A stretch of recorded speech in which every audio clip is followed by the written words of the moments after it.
Many years ago, it must be at least 40 years ago, the Public Record Office, which is the British National Archives, made a decision. They said that they would publish all documents earlier than 1600. Later, by the way, they changed their minds and they didn't do it. But that doesn't affect the story. They decided to publish at that time all documents earlier than 1600. 1600, yes. And one of the interesting files was the file of the first English embassy in Istanbul. Queen Elizabeth was persuaded by the Levant Company, which was a trading corporation, to open an embassy in Istanbul. They said, we know you don't need it, but we do. We'll pay all the expenses, we'll find the place, we'll provide the staff. All you have to do is give us your official approval. And the Queen was willing to go along with that. And English, not British at that time, English embassy was duly opened in Istanbul and continued from then right up to the present day. Now it's in Ankara, of course. I was asked to go through the documents for the first 10 years, which took it up to 1600.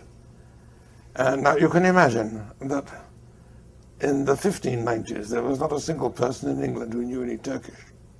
There was not a single person in Turkey who knew any English. All the documents had to be translated, and it was two-stage translation. So some official in the Foreign Office in London would write a letter to the Sultan in the name of the Queen. He would write the letter in English. The letter would be translated into Italian, probably by a Levantine employed by the English embassy. This would be handed to the Turks, and it would be translated from Italian into Turkish, probably by a Levantine employed by the Ottoman government. And the reply would come the same way, by the same route. All these were in the Public Record Office: the English, the Italian texts, and the Turkish texts. And I went through them, and I was fascinated by what I found. What I found was a pattern of consistent, systematic, purposeful mistranslation all the way. And it wasn't only in the 1590s.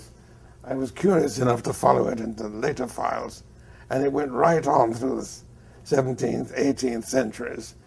Purposeful, systematic mistranslation. Why? The translators were local people for the most part, as I said, Levantines, employed either by the British government or by the Turkish government. And they had a strong vested interest in not offending their employers, and not offending anybody, in fact. So everything was sort of toned down or modified. The Sultan would send a letter to the Queen saying, "We hope you will continue to be firm-footed in your loyalty to our world-embracing imperial throne." That would be in the Turkish, which in English would become, "We hope you will maintain the continuing good relations between our two governments," which is not exactly the same thing. This goes right on. I mean, at a later stage, London sends an instruction to the British ambassador in 18th century Istanbul to make strong representations. In translation, the strong representations become meek submission.